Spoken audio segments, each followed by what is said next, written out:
a good friend who was a Rolex distributor in New Zealand. So whenever we went back to do Rally New Zealand, we used to pop in and see my friend Chris. So he used to bring these watches out. Oh, Can you imagine that these days, walking into Rolex shops saying, oh, I'd like a watch, and buying one and walking out? It doesn't happen now, there's waiting lists. But anyway. Well, now, even a waiting list, to go on a waiting list, you've got to be a known customer and have watches from them before. How much you originally paid for your Rolex Submariner?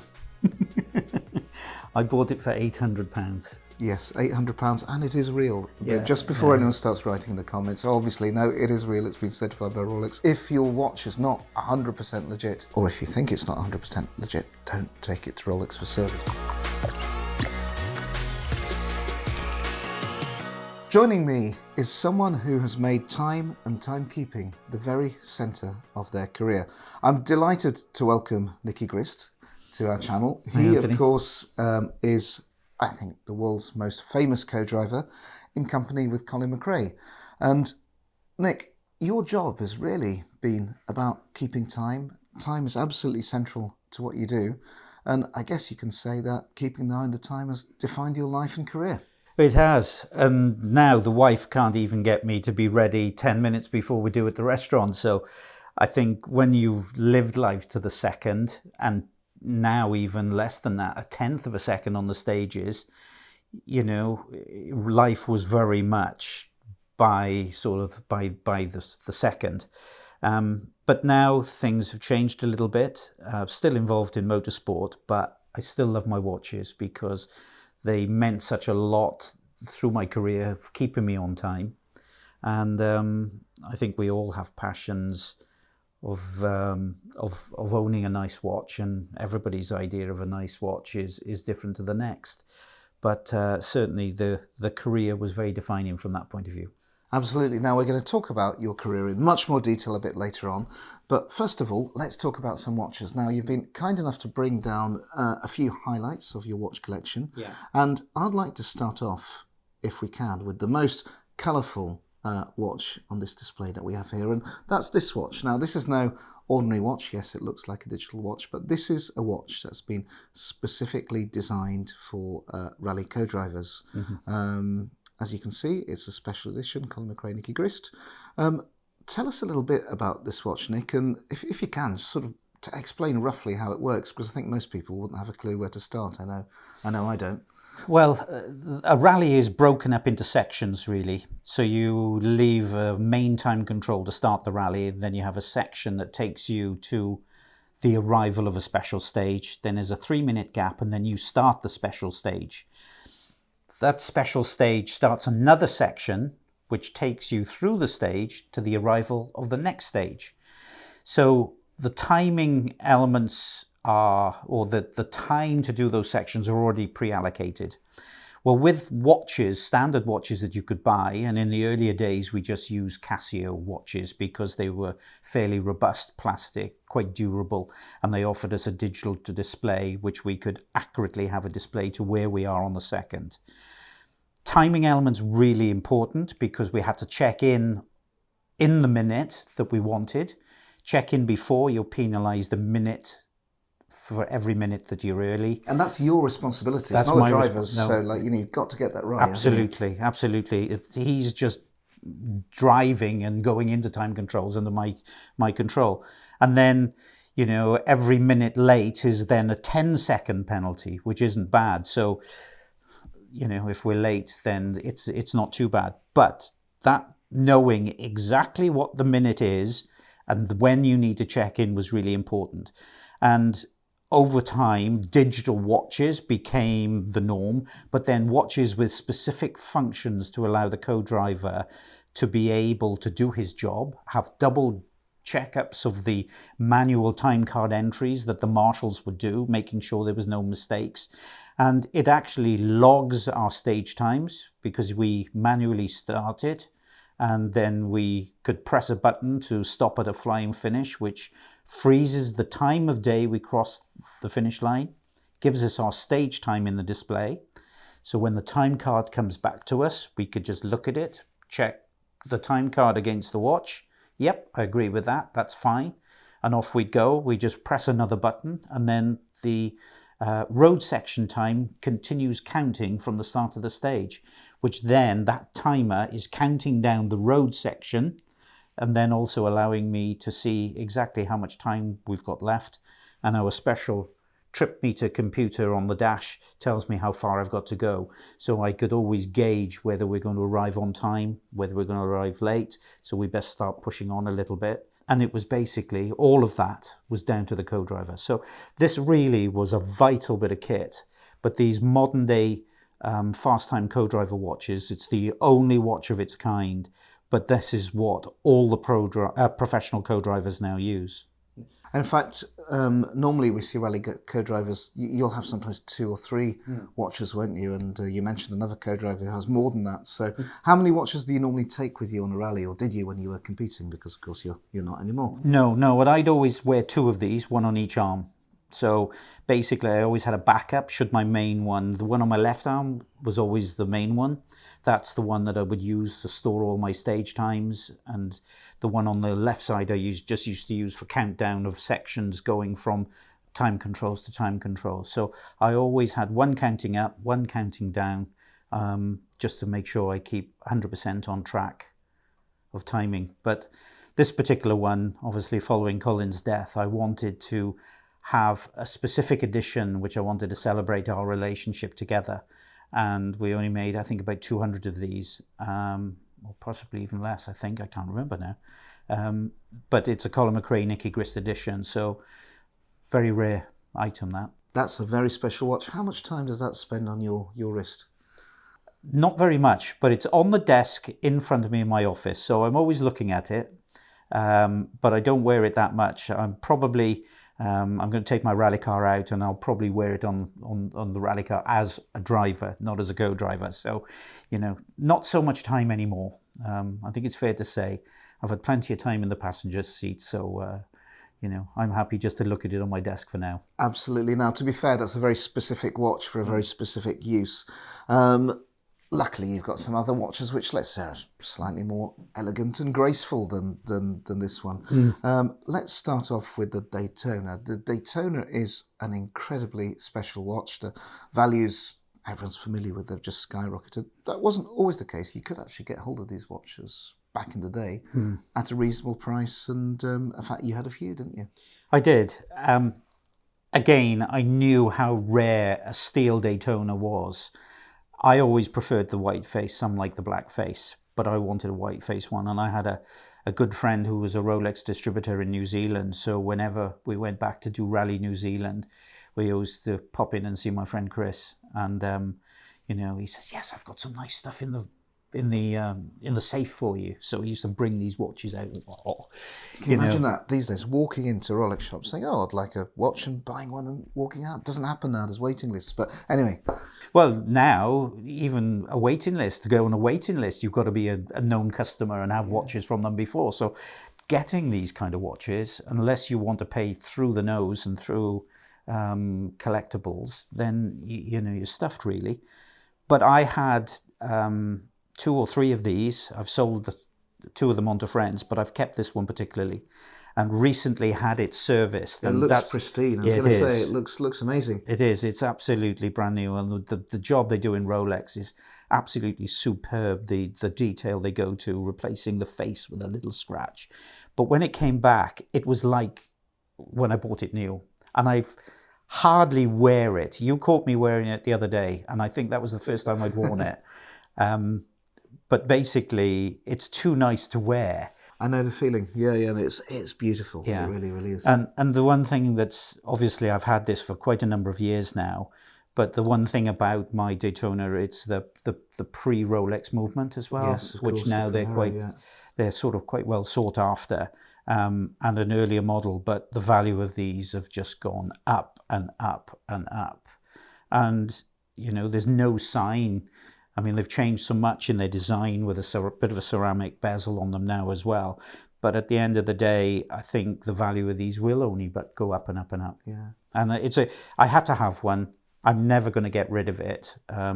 not unless something horrible happens and I need some money. But at the end of the day, that can keep appreciating my safe at home. I think that's safer than money in the bank. Now, you like your Rolexes because, of course, you've got one on your wrist as well. Not content with having one on the mat. There's one on the wrist as well. Yeah, I mean, there's so many, and I appreciate why people call them all different names: Pepsi Cola, the Hulk, whatever it may be.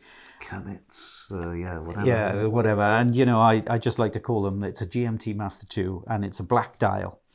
I loved it because I just loved the ceramic bezel, and I loved the style of the numerals around the bezel, and I just thought it's a smart watch. And this, more often than not, is my everyday watch. This is what I'd wear in the office generally.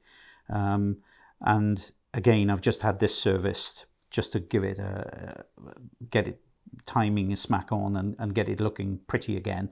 But I just love the Rolex element. And my one watch I've given to my wife now, a Submariner. She wears that. She likes a big chunky watch as well. So that's her watch now. And Explorer 1 is another Rolex, which I love because it was a lot smaller casing. But the Explorer 1 is now quite a collectible in comparison to what they were, and it's quite understated. I think Rolex says it's incredible, really. Would you like to, this will get our viewers going a little bit, would you like to reveal how much you originally paid for your Rolex Submariner? I bought it for £800. Yes, £800, and it is real. Yeah, just before anyone starts writing in the comments, obviously, no, it is real. It's been certified by Rolex. £800. Yeah. Remarkable. I mean, it was, yes. I mean, at the end of the day, I was right place at the right time, knew the guy. It was a Submariner that didn't have its box or original papers. So I took a punt on it because I didn't know whether it was stolen or not. But it came from a reputable establishment. Had it serviced, so I thought, am I going to get this watch back? But no, it's 100%. Yeah, because of course Rolex, we should explain, shouldn't we? If your watch is not 100% legit, or if you think it's not 100% legit, don't take it to Rolex for service, because they can and do say, well, we're keeping it if they feel it's stolen or fake or there's an issue with it. It is, absolutely. So anyway, it's come back, it's pristine, the wife loves it, so that's her watch. But Rolex have been a big part of my collecting, I have to say. And there's probably one other I would perhaps buy in the near future. Nothing glamorous. I'm not into gold and diamonds or anything like that. But I really do fancy an Air King. Absolutely. Again, it's different. I love the numerals within the dial.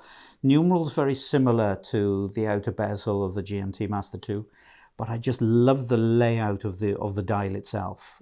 Other than that, it's just a nice small watch, very smooth, very neat. But I think quite understated. And I have to say that when I bought my Explorer 1, which was a very understated watch, really quite simple, and a fellow rally driver, Richard Burns, who I introduced to my friend in the Rolex shop in New Zealand, sold him a watch, and he was so proud of it. It was Richard Burns.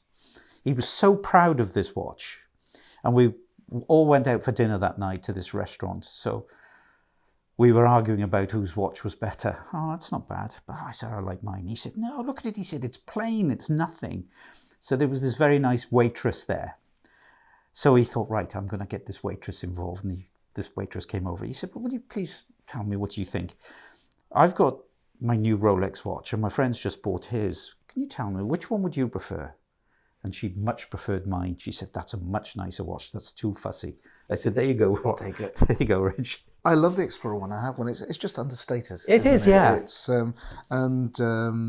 John Quinn, who has appeared in these videos before, the owner of Gecko, he has an Explorer 1 too, and John believes the Explorer 1 is the best watch in the world. His words, not mine. Yeah, and it's a beautiful watch as well for ladies. If they don't like the big chunky 42mm bezel watch, like the Submariners and what have you, the Explorer 1's slightly smaller, and it looks really nice on a lady's arm as well, because it's bigger than the ladies' one, which really are quite small. So yeah, but Sea King's the next one. Air King, sorry, is the next one I'm going to get. Absolutely. Now, Rolex is very synonymous with motorsport, isn't it? We see it as a sponsor of Le Mans. You talk about the Rolex 500, and many racing drivers win Rolexes as part of competition. Have you ever won any watches in part of your careers? Ever been part of the prize package? No, nothing. What a shame. I know. We've been on the poor end, and the World Rally Championship didn't seem to attract that kind of people, I think, or companies. I mean, I'd love to have won some special edition Rolexes of some kind, but no, they'd never tied in with rallying, which there was always an argument with the co-driver and timing and stuff. You thought they would do.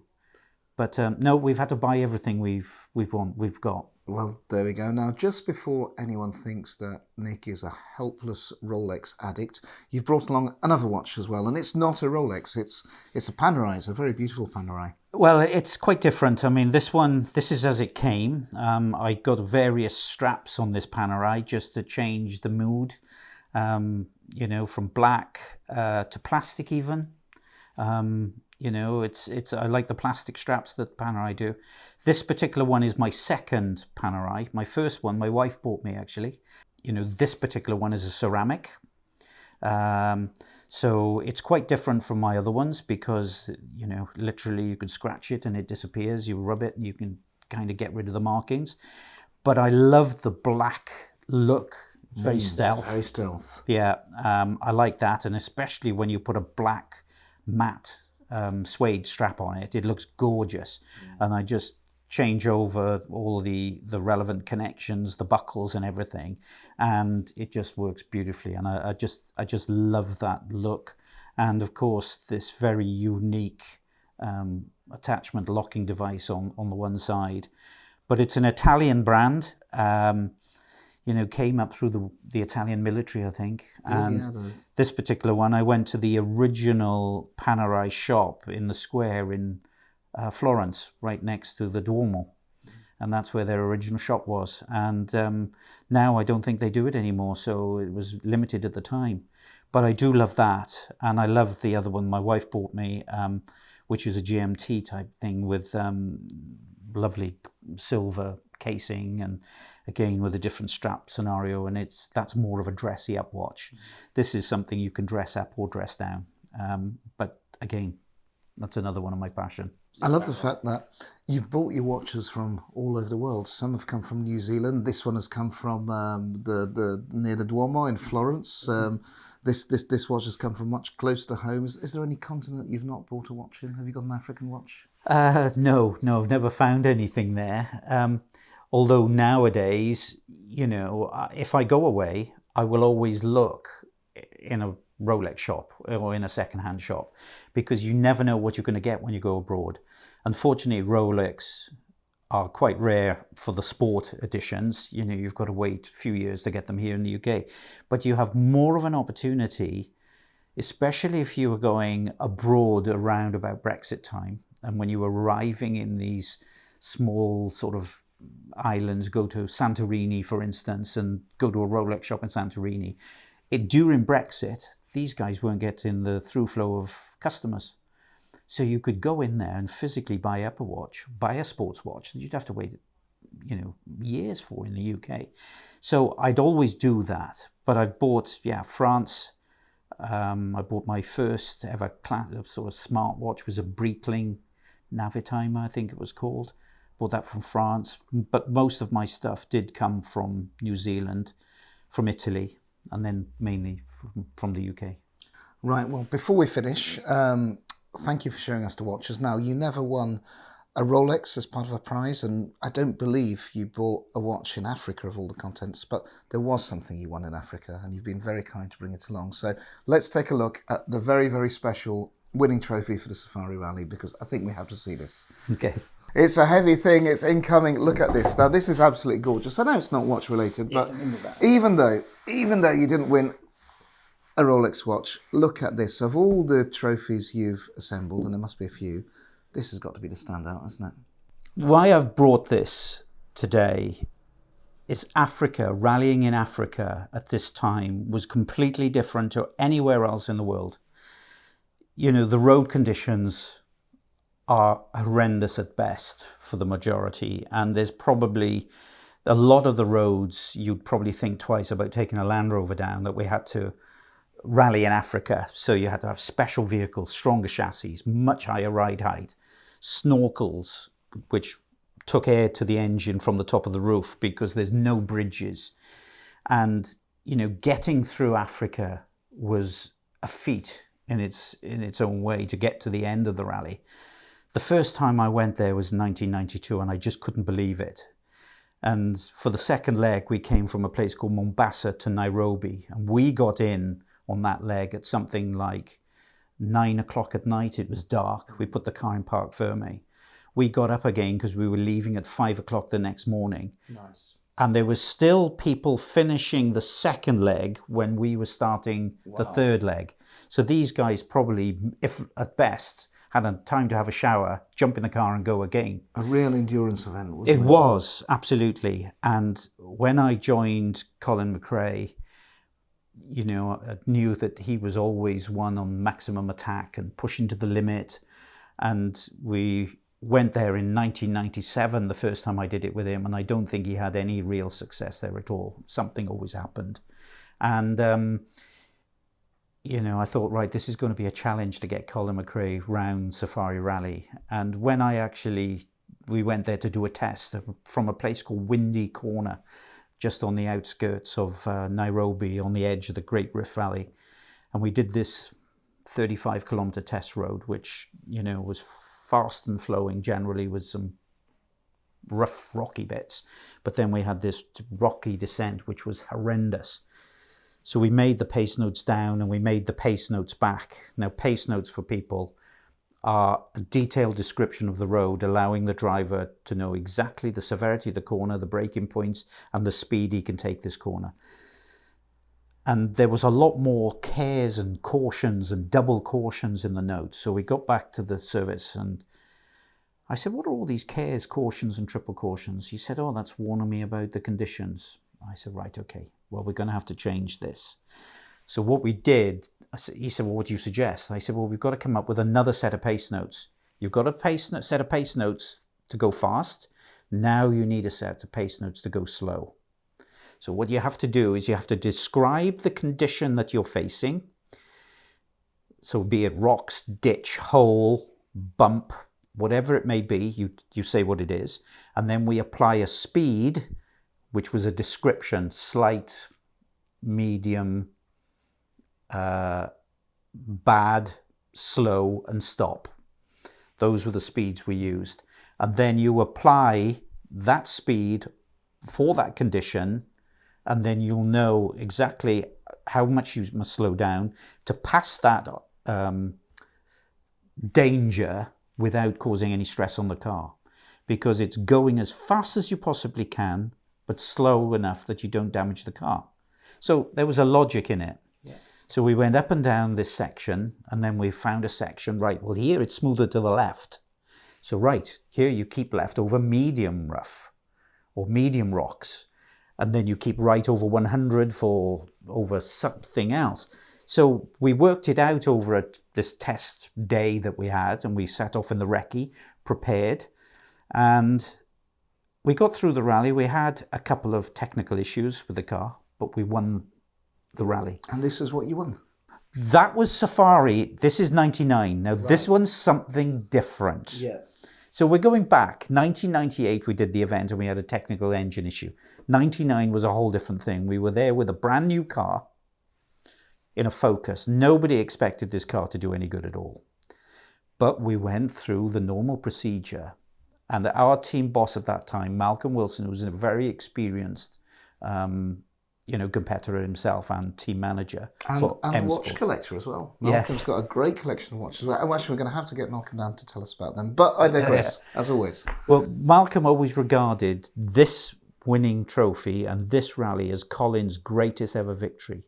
Because Colin was always one of being the fastest on every stage, fastest at every service, and fastest at the end of every day to hopefully win the rally at the end. But this rally, he wasn't fastest on one section of the rally, but we won the event by 15 minutes because he just judged his pace absolutely perfectly and just not a moment's problem with the car, not a puncture, nothing. When everybody else had problems here and there, Colin drove using the same pace note system, and this is the trophy we won, and it's a wonderful bronze carving, and I do apologise to the artist that makes them in Kenya, but they really are quite sought after. And we won another one in 2002, which was the last of the really long safaris, and that was a similar deal. Just cruised through, took our time, and we were in front at the end of the rally. That's an absolutely fabulous trophy, an amazing souvenir. Thank you so much for showing it to us and for telling us about your watches. No, my pleasure.